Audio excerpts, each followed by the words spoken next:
yeah, basically the amount of money I was making on YouTube surpassed what I was making as a software engineer. So in a way, I was losing money going to my job.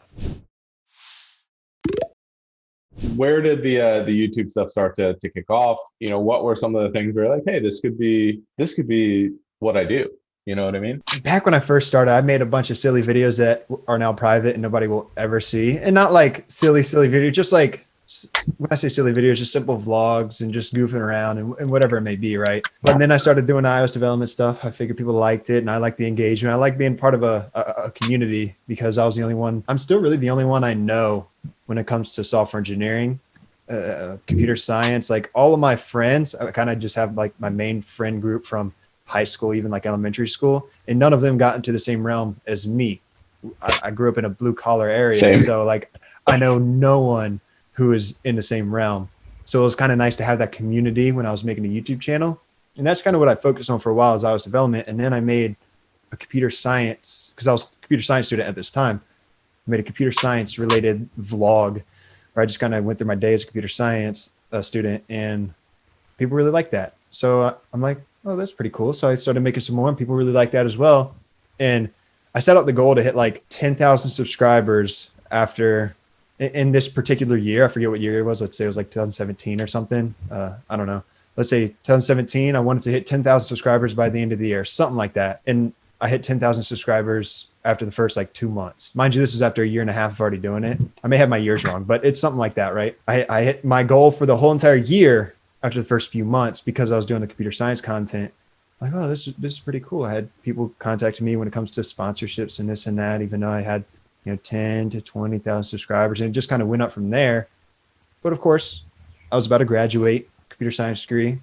I had these internships. I was in communications with the company to be a software engineer, and that's kind of how it took. I don't recall how many subscribers I had when I got the job.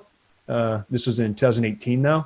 I've always known that I wanted to take software development in a direction where I can be location and financially independent.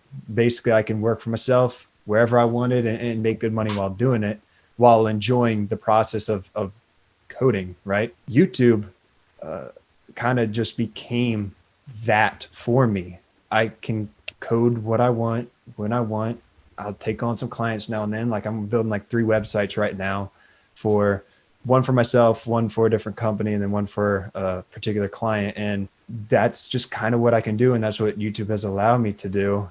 And I think it was that spike of growth when I started getting those sponsorship opportunities. When it comes to the video, there's a lot of sponsorships that came in that I'm like, no way. But those feel the same way.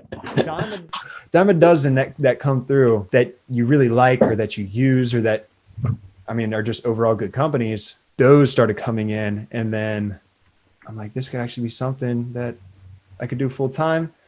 Once I got to a point where kind of basically the amount of money I was making on YouTube surpassed what I was making as a software engineer. So in a way, and the amount of hours I was working on YouTube was obviously less than my 40 to 50 hours as a software engineer. So in a way, I was losing money going to my job. So if it, because literally, if I spent all of that time on YouTube, I'd be able to make more money because I'm spending half the time on YouTube and I'm already making that, right? So that's kind of when I realized, I think I just want to take the leap and do this full time. And a lot of people talk about going into business where you have to go in, full force, both feet in, right? However, I kind of did 1 foot in by building it on the side. And then I decided to take that leap once it was sustainable. And I think that's probably the best way to go about building a business. That's when I realized YouTube, I can make videos at my leisure, code some days I want to. And if there's some days where I just don't feel it, I don't have to go into work. I'll just go outside. I'll do whatever I want. And that's kind of why I set up. That's why I wanted this to happen, kind of be able to work for myself and have that freedom, because I know some days I'm just worthless. I mean, I can't do anything productive. And I always felt bad when I had to go to work and I wasn't being as productive as I should be, but it's just, I don't know. I don't know if I had control over it or not, but I just couldn't do the work that I needed to do. Maybe I'll get to it tomorrow, or maybe I'll have a better head on my shoulders tomorrow so I can actually solve this problem. And now I don't have to worry about that anymore.